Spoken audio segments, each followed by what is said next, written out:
Bonsoir, bonsoir. Ce soir, je vais vous lire le début d'une histoire intitulée À travers le miroir. C'est la suite d'Alice au pays des merveilles, écrit donc aussi par Lewis Carroll et illustré par Lost Fish.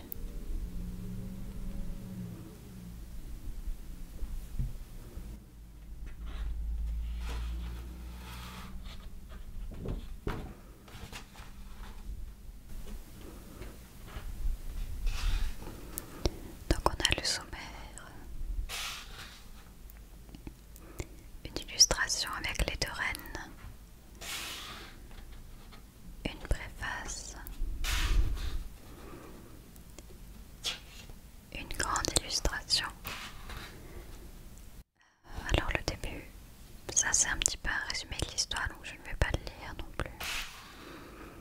Et donc on commence ici. Ô bel enfant au front si doux, aux yeux tout imprégnés de rêve, malgré la distance entre nous, dans cette existence trop brève, tu accueilleras en souriant ce récit don d'un cœur aimant. Jamais je ne t'ai vu, jamais je n'entendis t'avoir avis, jamais non plus je ne pourrai avoir place en ta jeune vie. Mais ton cœur, je le sais, pourtant, aimera ce conte d'enfant. Je l'ai commencé autrefois.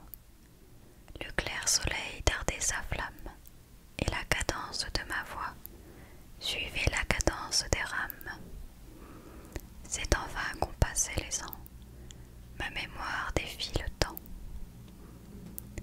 Écoute, avant qu'ait retenti cet appel ferme et sans réplique, qui t'invite à gagner ton lit, toute triste et mélancolique. Nous sommes tous de vieux enfants qui se couchent en rechignant. Dehors c'est la neige et le gel, les rafales de la tempête, mais dedans un feu substantiel a mis ton jeune cœur en fête.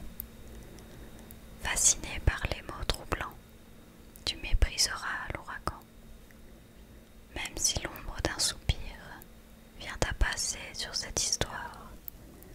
Quand j'évoque le souvenir des jours d'été nimbés de gloire, il n'altérera nullement l'attrait de ce conte d'enfant.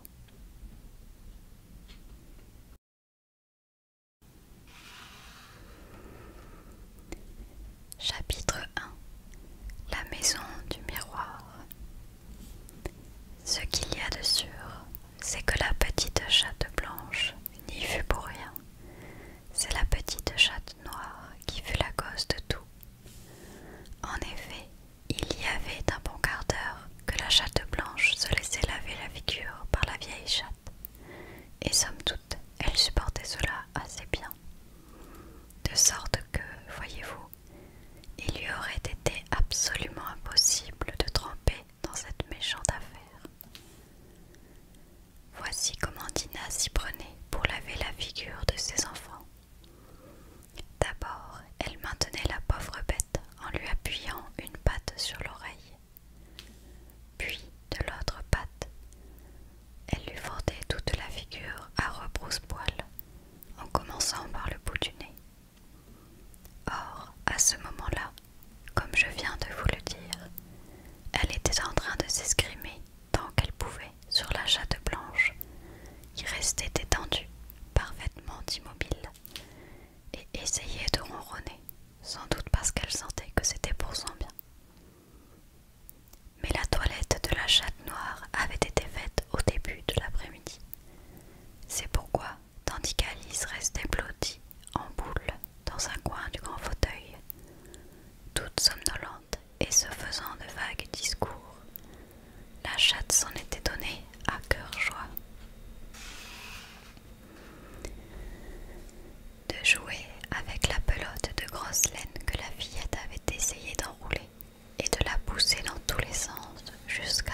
moment, Alice enroula 2 ou 3 tours de laine autour du cou de Kitty, juste pour voir de quoi elle aurait l'air. Il en résulta une légère bousculade au cours de laquelle le peloton tomba sur le plancher et plusieurs mètres de laine se déroulèrent. Figure-toi, Kitty, continua Alice dès qu'elles furent de nouveau confortablement installées, que j'étais si furieuse en pensant à toutes les bêtises que tu as faites aujourd'hui, que j'ai failli ouvrir la fenêtre et te mettre dehors dans la neige. Tu l'aurais bien mérité, petite coquine chérie. Qu'as-tu à dire pour ta défense? Je te prie de ne pas m'interrompre, ordonna-t-elle en levant un doigt. Je vais te dire tout ce que tu as fait. Premièrement, tu as crié 2 fois ce matin pendant que Dina te lavait la figure.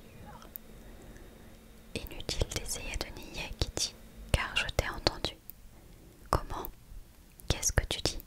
Poursuivit-elle en faisant semblant de croire que Kitty venait de parler. Sa patte t'est entrée dans l'œil. C'est ta faute, parce que tu avais gardé les yeux ouverts. Si tu les avais tenus bien fermés, ça ne te serait pas arrivé. Je t'en prie, inutile de chercher d'autres excuses. Écoute-moi.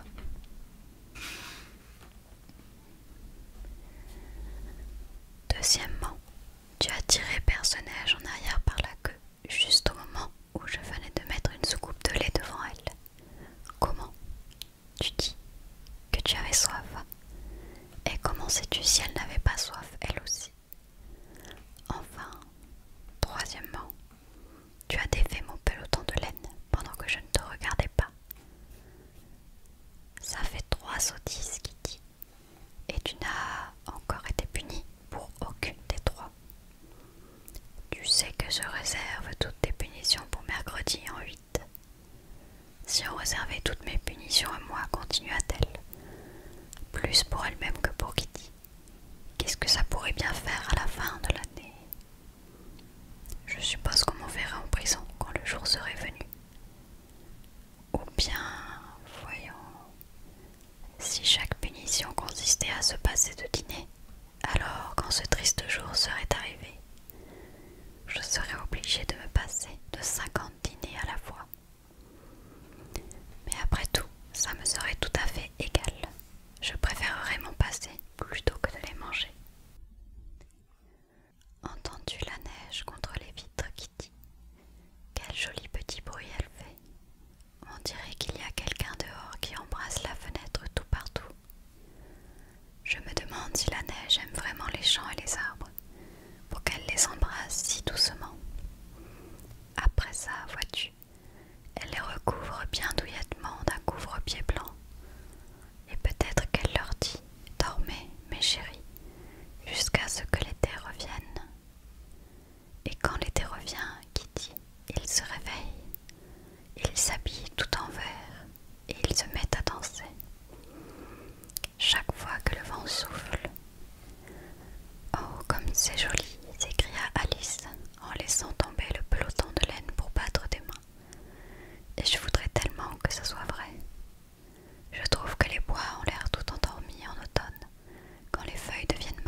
lui criant brusquement dans l'oreille: « Je vous en prie, mademoiselle, faisons semblant que je sois une hyène affamée et que vous soyez un os. » Mais ceci nous écarte un peu trop de ce qu'Alice disait à Kitty. « Faisons semblant que tu sois la reine rouge, Kitty. Vois-tu, je crois que si tu t'asseyais sur ton derrière en te croisant les bras, tu lui ressemblerais tout à fait. Allons, essaie pour me faire plaisir. » Là-dessus, Alice prit la reine rouge sur la table et la mit devant Kitty pour lui servir de modèle. Mais cette tentative échoua, surtout, prétendit Alice, parce que Kitty refusait de croiser les bras comme il faut.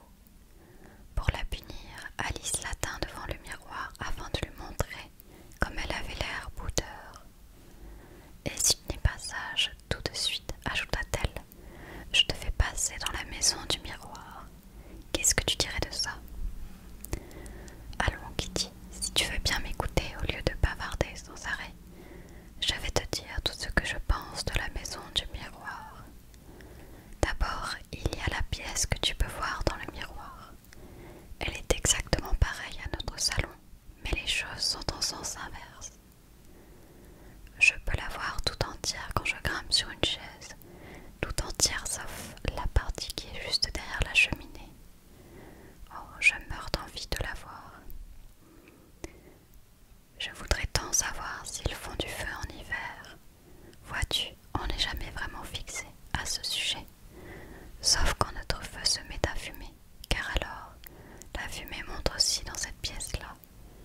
Mais peut-être qu'ils font semblant pour qu'on s'imagine qu'ils allument du feu.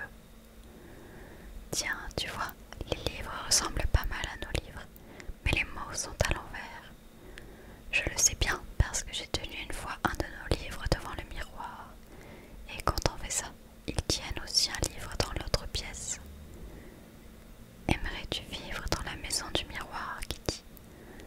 Je me demande si on te donnerait du lait. Peut-être que le lait du miroir n'est pas bon à boire. Et maintenant, oh Kitty, maintenant, nous arrivons au couloir. On peut tout juste distinguer un petit bout du couloir de la maison du miroir, quand on laisse la porte de notre salon grande ouverte.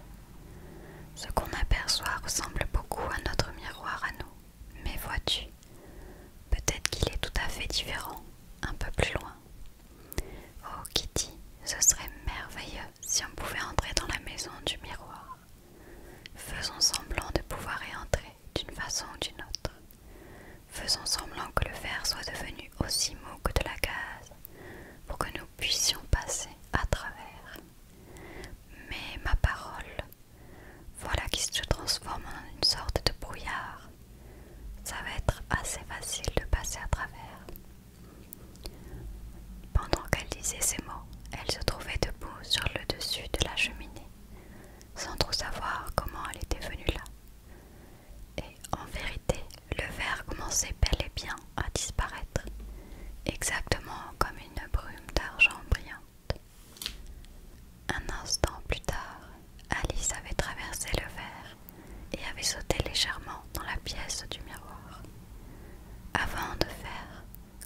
crois pas qu'ils puissent m'entendre, continua-t-elle en baissant un peu la tête, et je suis presque certaine qu'ils ne peuvent pas me voir. J'ai l'impression d'être invisible. À ce moment, elle entendit un glapissement sur la table et tourna la tête juste à temps pour voir l'un des pions blancs se renverser et se mettre à gigoter. Elle le regarda avec beaucoup de curiosité pour voir ce qui allait se passer. C'est la voix de mon enfant, s'écria la reine blanche en passant en trombe devant le roi qu'elle vit tomber dans les cendres. Ma petite Lily, mon trésor, mon impériale mignonne. Et elle se mit à grimper comme une folle le long du garde-feu. Au diable l'impériale mignonne, dit le roi en frottant son nez tout meurtri. Il avait le droit d'être un tout petit peu contrarié, car il se trouvait couvert de cendres de la tête aux pieds. Alice était fort désireuse de se rendre utile, comme la petite Lily criait tellement qu'elle menaçait d'avoir des convulsions. Elle se hâta de prendre la reine et de la mettre sur la table, à côté de sa brillante petite fille. La reine ouvrit la bouche pour reprendre haleine et s'assit.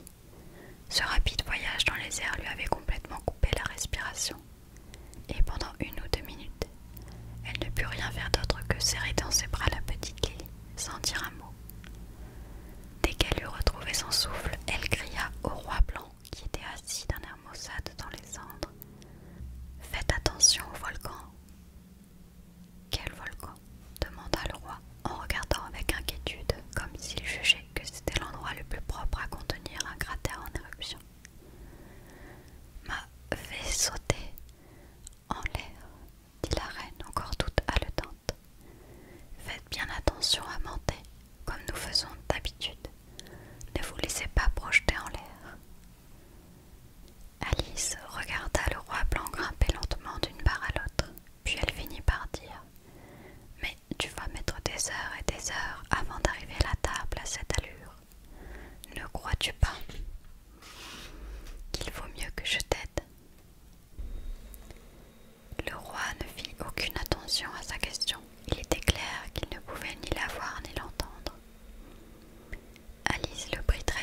quelle sorte de chose demanda la reine en regardant le carnet, sur lequel Alice avait écrit: le cavalier blanc est en train de glisser à cheval sur le tisonnier et il n'est pas très en équilibre. Ce n'est certainement pas une note au sujet de ce que vous avez ressenti. Sur la table, tout près d'Alice, il y avait un livre. Tout en observant le roi blanc, car elle était encore un peu inquiète à son sujet, et se tenait prête à lui jeter de l'encre à la figure au cas où il s'évanouirait de nouveau.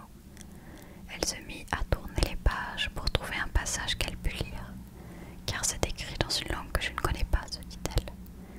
Et voici ce qu'elle avait sous les yeux.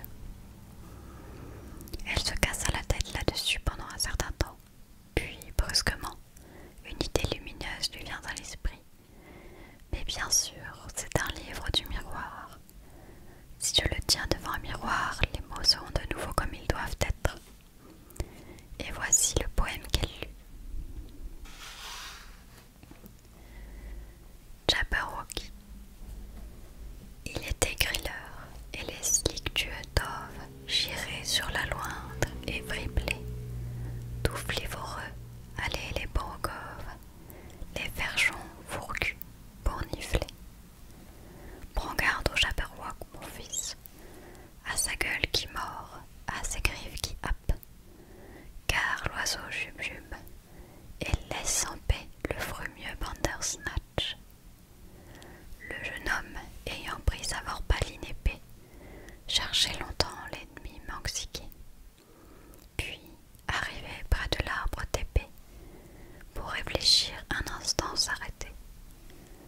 Or, comme il ruminait de suffiches pensées, le Jabberwock, l'œil flamboyant, ruginiflant par le bois tout feuté, arrivait en parigolant. Une, d'outre en outre, le glaive vorpalin virevolte, flaque blanc. Il terrasse le monstre, et, brandissant sa tête, il s'en retourne galopant. Tu as donc tué le Jabberwock dans mes bras, mon fils rayonnois. Oh, ce jour frabieux, calou, caloc, le vieux glouffait de joie. Il était gris l'heure, les slictueux doves giraient sur la loinde et vriblaient, tout frivoreux